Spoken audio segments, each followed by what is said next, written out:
I'm not coming back. I've met someone better and already moved your things to storage. That was the whole message. No greeting. No explanation. Just a text that hit like a brick. Along with it came a screenshot of a bank transfer. $118,000 gone. Yanked from our joint savings and parked neatly into her personal account. My name's Calvin Brooks, 54 years old, standing alone in the kitchen of our Wilmont condo at 11:42 p.m. on a Thursday night, staring at my phone like it might apologize. It didn't. My wife, Marla, was supposed to be on day 4 of a girls' trip to Sedona.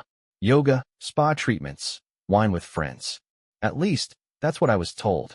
Instead, I'm here sipping lukewarm coffee while my marriage of 15 years gets erased in 2 sentences and a screenshot. I set the phone down without a word and took one last sip. Bitter, overbrewed, fitting. I wasn't shocked, not really. For months, there'd been changes. Weekend retreats that suddenly stretched to Mondays or Tuesdays. New designer clothes that never made an appearance around me. Phone calls that stopped the moment I walked in the room. I saw it all. I'm not a fool. I'm a forensic accountant. Digging through lies and finding the truth is my job. I don't miss much. But I didn't say a word. Maybe that was my mistake. Or maybe the real mistake was marrying a woman who thought what I did was boring. She once told me I lived in spreadsheets. Truth is, I lived in reality. She just didn't like what reality looked like. I walked into my office and opened a secure laptop, one she didn't know existed. Logged into the account I'd set up years back for this exact scenario. Right there, 3 flagged alerts from my private financial systems. Someone had tried to reset passwords on accounts she didn't even know existed. She was being thorough. I could give her that much. She thought she'd outmaneuvered me. I picked up my phone and typed 2 words.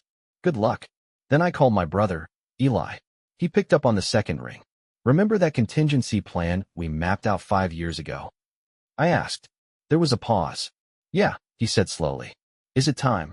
It's time, I answered. She just made her move. I hung up and glanced at the wall. One photo. Our wedding day. Smiles, vows, promises that now felt like props in a play. It was the only photo of us still left in this place. Should have known that was a sign, too. I met Marla Quinn when I was 38.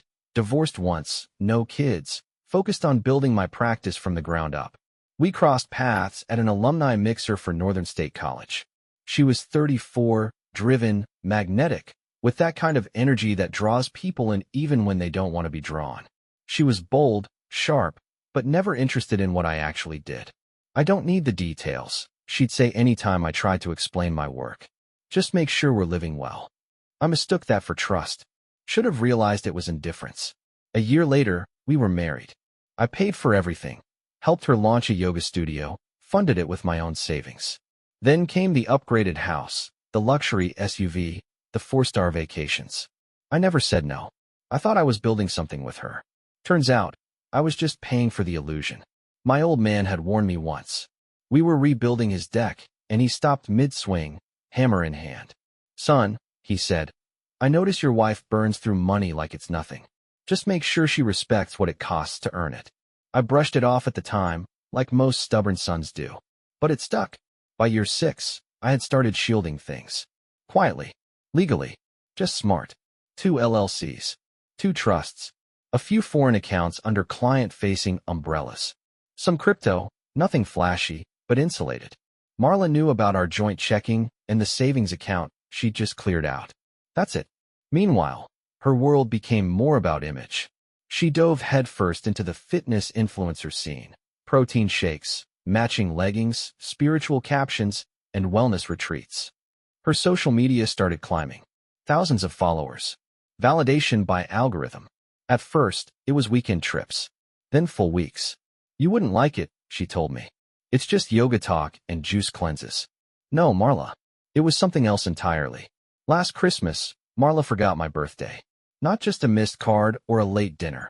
She flat out didn't mention it. The next day, I brought it up, half expecting an apology. Instead, she handed me a high-end watch and said, I've just been so buried with the studio expansion. I nodded, thanked her, even put the watch on. But that same night, while she was upstairs in a bubble bath snapping Instagram stories, I sat downstairs finalizing a set of documents I'd kept tucked away for years. The contingency plan was no longer theoretical. It was real now. The warning signs had always been there. I just didn't want to stitch them together. The pattern was clear, but I was still hanging on to the idea that maybe I was wrong about her. That maybe she'd come back around. But when her message hit my phone with that screenshot, the fog finally lifted. The morning after, I woke up early. Same as always. Made a pot of strong black coffee and sat in silence while the city outside kept on humming like nothing had changed. Funny how your world can shatter, and the morning still smells like coffee and rain on pavement. I opened my laptop, the one synced to my custom-built financial command system, originally developed for client casework but customized over time for personal use. A few secure keystrokes later, I was inside the nerve center of everything. Step 1. Freeze every joint account and shared credit line. Done. Step 2. Trigger an expedited fraud alert on the $118,000 transfer. I looped in a few banking contacts who owed me favors. They pushed it to the top of the queue. Step 3. Compile evidence of unauthorized transfers and financial misconduct. Screenshots. Transaction logs. A detailed report with timestamps. I sent everything to my attorney with one short directive: file for divorce. Immediate execution. No delays. After that, I made a call I wasn't looking forward to. "Mom," I said when she answered. "Marla's gone." She took the money and cleared my stuff out of the condo, all while pretending to be on a yoga trip. There was silence on the line, and then her voice came through, low, calm. "I'm sorry, Calvin," she said, "but I can't say I didn't see it coming. What are you going to do now?" I stared out the window for a second, then said what I had rehearsed for years, exactly what I've prepared for. "I'm protecting what's mine." An hour later, my phone lit up. Marla's name. I let it ring. She called again. And again. 10 times total before a text finally came through. "What the hell did you do? My cards don't work, and the money's gone." I didn't reply. I just grabbed my keys and drove out to the address she had texted the night before, the storage unit where she'd stashed the pieces of my life. I keyed in the access code. Inside, 2 medium-sized boxes and my old laptop. A couple of shirts, some socks, a worn jacket. That was it. No photo albums. No keepsakes. Nothing from my dad's workshop. Just edited out. That's when it stopped being about money. It became personal. You don't just empty someone's savings, you don't erase their existence and expect them to roll over. I headed to a quiet coffee shop, sat down, opened my laptop, and logged into restricted databases only licensed forensic investigators can access. I started digging into Jacksonville, the fitness influencer she had been tagging in her posts for months. The so-called someone better. It didn't take long to confirm what I already suspected. His gym business was bleeding out. 3 maxed-out business credit cards. 1 lease in default. Equipment loans stacking interest. And get this, 2 months before she emptied our joint account, Marla co-signed on a car loan for him. She wasn't just cheating with the guy. She was investing in his fantasy while looting our reality. I closed the laptop and booked myself into a hotel downtown. No drama. No grandstanding. Just precision. For the first time in years, I felt sharp. Not angry. Focused.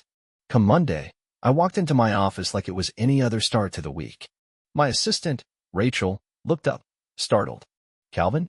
I thought you'd be out for a few days." "Marla called here multiple times." "Did she?" I said flatly. It wasn't a question. She sounded upset. "Said something about the bank. Said she needed to talk to you right away." I nodded. "If she calls again, tell her to speak to my attorney." By noon, she traded phone calls for a full-scale ambush. Reception bust. "Your wife is here." "She's loud." I sighed, stood up, and walked out to the lobby. There she was, standing like she owned the place, designer sunglasses perched on her head, yoga outfit coordinated to perfection, like this was just another day in paradise. She lit up the moment she saw me, using that smile she'd perfected over 15 years. The one she wore when she wanted something expensive or unreasonable. "Calvin," she said brightly, voice loud enough for the whole room. "There's been a huge misunderstanding with the bank. All our accounts are frozen." "Not a misunderstanding," I replied quietly, stepping closer so the room couldn't hear. "You made an unauthorized transfer. That flagged the system. It's standard protocol." The smile cracked. "It was our joint account," she said, voice lower now. "I'm your wife." I tilted my head. "You were. Then you stole from it." and texted me that you'd found someone better. That's called financial misconduct. She leaned in, voice hissing now. You can't do this to me. I gave her a steady look. I already did. I've already put deposits down on a new place, Marla snapped, like that somehow entitled her to a free pass. I've made commitments. To Jacksonville? I asked, flatly. Yeah. I know exactly what you've committed to. Her face drained of color, like I'd reached into her chest and twisted something. You're investigating me? No, I said calmly. I'm protecting myself from fraud. That's when she snapped. I'll fight this. I deserve half of everything. I gave her a steady look. Half of what's in those joint accounts? Sure. But you seem to think that's all there is. Her eyes blinked twice, slow. The gears were clearly turning, but not fast enough. What are you talking about? She asked, voice a little too high. You'll find out in discovery, I said simply, and turned on my heel, heading back to my office like I just walked out of a budget meeting, not a battlefield. That afternoon, an email landed in my inbox. Her newly hired attorney, someone I'd never heard of, was already puffing up his chest. The message demanded full access to all my financial records and threatened to expose irregularities in my accounting practice if I didn't comply. Cute. It was the legal equivalent of yelling boo in a haunted house. I forwarded the email to my attorney with one line, proceed as planned. By that evening, Marla had kicked things into social overdrive. The mutual friends, the ones who never asked how I was doing, never once questioned where she'd disappeared to for a week, started texting me. Why are you being so controlling? Why freeze the accounts? She's scared. She just wants to talk. No one asked about the $118,000. No one asked about the so-called yoga retreat. I didn't reply. There was no point. Instead, I hit the gym. Not the kind she flaunted on Instagram, no backlit walls or smoothie bars.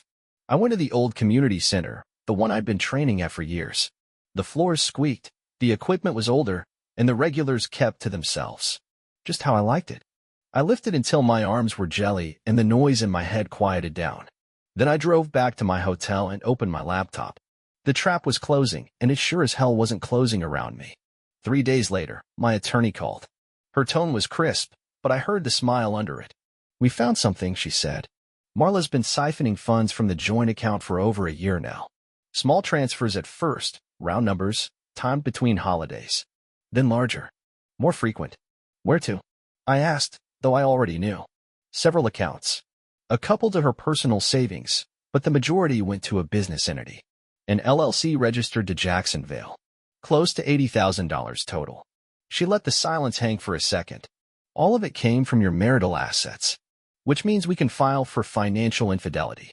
I exhaled slowly, nodded to myself, and thanked her. I wasn't surprised, not anymore, but seeing it confirmed in black and white still landed like a punch to the ribs. She hadn't just left me for another man. She'd been planning her escape for over a year, financing his broken dreams with money I earned. That night, a text came in from an unknown number.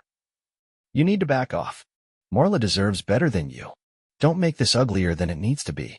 No signature, but the ego was unmistakable. Jacksonville, sticking his nose in for the first time. Interesting. The next morning, I drove to my brother Eli's place. His background in digital security made him the perfect counterweight to my financial skills. We'd worked a few cases together in the past, back when I still took on corporate fraud investigations. But this was personal. I need everything you can find on Vail Fitness LLC, I told him. Banking activity, loans, vendors, leases, everything above board and buried. Eli raised an eyebrow. Legal channels only, right? I gave him a look. We're not doing anything illegal. Just using public records faster than most people know how. 3 hours later, we had our answer. Jackson wasn't just broke. He was drowning. His Instagram page showed smiles, sweat, and motivational quotes. But behind the filters, his gym was held together with duct tape and delusions. The expansion? Funded with high-risk business loans. The new equipment? Bought on credit he couldn't afford. Promotional events? Paid for with borrowed money.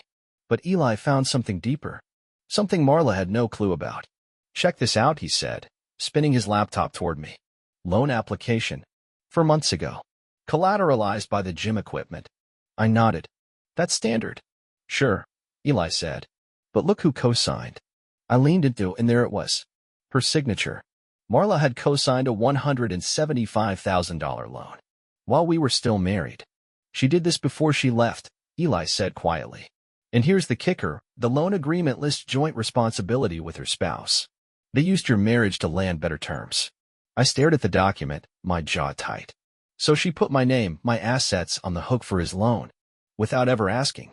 Exactly, Eli confirmed. And that's just the start. 3 credit cards, a car lease, and the rental for the new gym location. All tied to your marital status. All using your shared financial profile as leverage. I stood up and walked to the window, watching kids in the yard next door kicking a soccer ball around like life was simple. She has no idea what she's done, I said. And neither does he. The next morning, I met with my attorney and laid everything out. I didn't want revenge. I wanted a clean end. But if they were going to burn down the house, I was going to make damn sure I owned the land it sat on. I want to move fast, I told her. Before either of them realizes just how deep this goes. She scanned the documents. We will, she said. Trust me. We'll file for emergency asset protection today, my attorney said, flipping through the last few documents. The loan fraud alone is enough to justify a full freeze until the divorce is finalized. I nodded. Do it. That afternoon, I got in my truck and drove across town to Vail Fitness. The building was new, slick glass panels, sharp angles, oversized signage. Motivational quotes in bold lettering covered the front like wallpaper. Grind now, shine later. Hustle harder. No excuses. Jackson's face was everywhere. Posters, banners, a looped video playing behind the front desk. It was the kind of place that didn't sell fitness, it sold fantasy. Inside, a wave of synthetic cologne, thumping bass, and overpriced athleisure hit me.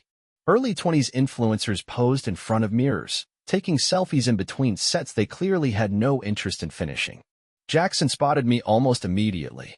He was taller than I expected, artificially tan, capped teeth flashing in a smile that had been rehearsed 1,000 times in front of a camera. You must be Calvin, he said, extending a hand like we were about to play a round of golf. Marla's mentioned you. I'm sure she has, I replied, ignoring his hand. We need to talk. Privately. His smile flickered, just for a second, but he didn't push back. He led me past the juice bar and into a glass-walled office in the back. Stylish. Transparent. Soundproof. Once the door shut, I didn't waste time. I dropped a thick folder on his desk with a dull thud. That's every financial document connecting you to Marla. Business loans. Co-signed credit lines. Property leases. Every one of them tied back to our marital assets. He picked up the folder like it might bite him. I don't understand. It's simple, I said. Marla used our marriage, my income, my credit, my assets, to back your little empire. Now that we're divorcing, those guarantees are no longer valid. His face went pale as he flipped through the contents. It didn't take a CPA to see what was coming. Every page was timestamped, notarized, and legally sourced. These were all legitimate agreements between me and Marla, he muttered, defensively. Maybe, I said, but the banks approved them under the assumption our assets were shared. That assumption is no longer valid, which means their patience is about to expire. He set the folder down, eyes narrowing. What do you want from me? Nothing, I said. I just thought you should know what's coming. Those loans? They'll be called due. Equipment. Credit lines. Commercial leases. All of it. His jaw clenched. She told me you were wealthy. That this wasn't a big deal. That you'd never miss it. I stared at him. The money's not the issue. Trust is. I stood, walked toward the door, then paused. One more thing, I added without turning. When Marla left, she took a few items that didn't belong to her. Family photos. My father's watch. Sentimental things. Not valuable on paper, but irreplaceable. He was quiet for a long second. I'll see what I can do. I nodded once and walked out. The next day, a courier delivered a box to the front desk at my hotel. No note, no explanation. Just a cardboard container with exactly what I'd asked for, photos, heirlooms, and the watch my father gave me when I graduated college. He had no idea what it meant, but returning it told me he wasn't entirely stupid. That afternoon, my attorney called. The emergency asset protection order came through, she said. Everything remains frozen until the divorce is resolved. Nothing moves without your signature. I logged into my financial system to review the alerts. Marla had tried to access the frozen account 17 times in the past 24 hours. She also attempted to open a new credit line, using our home as collateral. Denied. My phone buzzed again. Her name flashed across the screen. This time, I picked up. "What the hell have you done?" she shouted. "The bank called in Jackson's loans. All of them. They're repossessing the gym equipment tomorrow." "That's unfortunate," I said flatly. "This is vindictive, Calvin. You're destroying him to punish me." I shook my head. "I'm not doing anything to him. I'm protecting myself. You used our marriage, my finances, to secure his loans. Without my consent. That's fraud, Marla." Her voice softened, almost like she thought she could reel me back in. "We can fix this. Just come home. Let's talk." Even now, after everything, she still thought I could be played. 15 years, and she never once realized I don't bend when things get hard. I dig in. "There's nothing to work out," I said. "The divorce will proceed. The fraud investigation will continue. And Jackson? He's about to learn a very expensive lesson in due diligence." I ended the call. Then I blocked her number. That night, for the first time in a long time, I slept through the night without waking once. No stress. No alarms. Just peace. Because the storm she tried to unleash? It was heading her way now. 3 weeks later, I sat in a conference room with my attorney as Marla walked in beside hers for our court-ordered mediation. She looked worn down, still wrapped in her designer shell, makeup perfect, clothes crisp, but it couldn't hide the toll.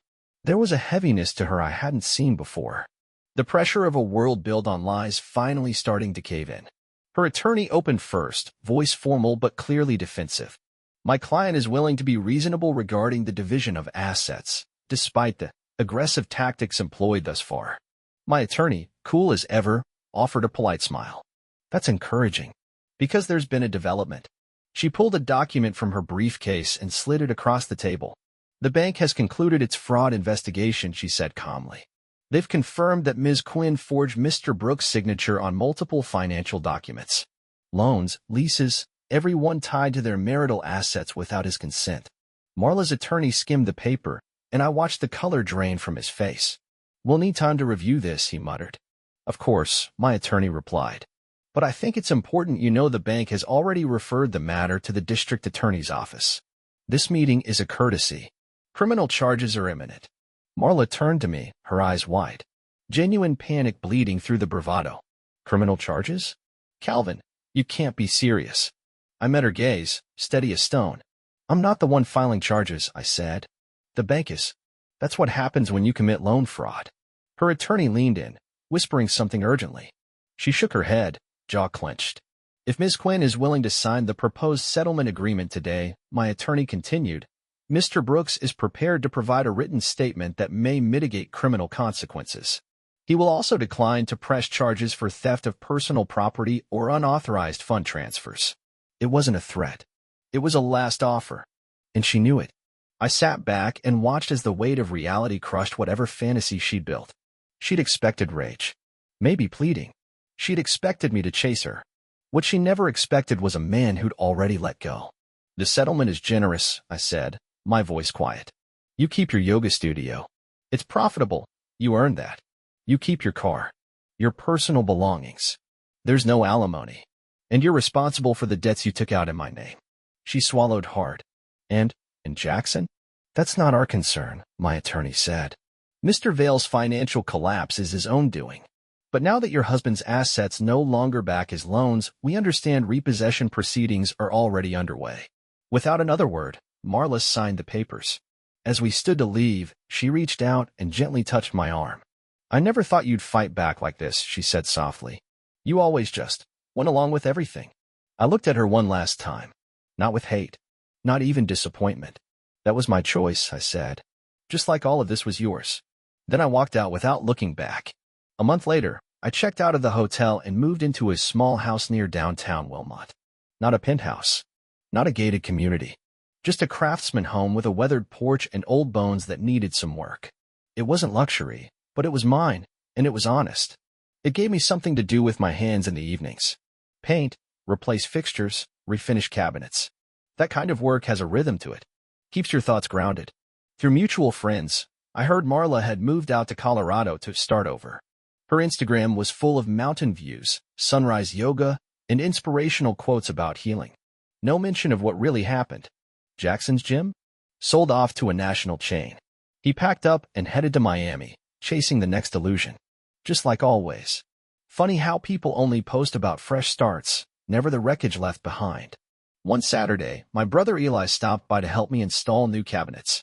"Any word from Marla?" he asked as we measured for hinge placement. "Nope," I said. "And I don't expect one." He glanced over. "You know, with the fraud alone, you could have buried her. Taken everything. The charges would have stuck." I shrugged, sliding the drill into place. What would be the point?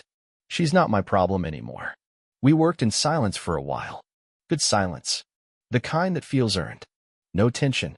Just the steady tap of hammers and the smell of sawdust. After a while, I said, "I'm thinking of taking some time off. Maybe drive up to the cabin in Minnesota. Do a little fishing." Eli nodded. "Dad would have liked that. You haven't been since he passed."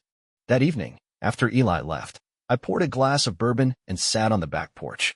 The sun was setting, soft and low behind the trees. The air smelled like cut grass and distant barbecue. Every so often, a dog barked or a kid laughed. It wasn't luxury, but it felt real. I thought about the last 15 years, how I'd let someone else steer the course of my life. How I'd ignored signs I should have faced. How I kept quiet and played it safe. But when the moment came, I'd been ready. And now, sitting there alone, I didn't feel victorious. I didn't feel vindicated. I just felt free. The next morning, I called my office. Told them I'd be gone for a couple of weeks. No agenda. No return date set in stone. Then I packed up the truck, locked up the house, and headed north. Just me, the open road, and the kind of silence that doesn't come from loneliness, but from peace. For the first time in years, there was no invisible ledger of sacrifices, no running tally of resentment. Just the sound of tires on pavement, and the future wide open in front of me.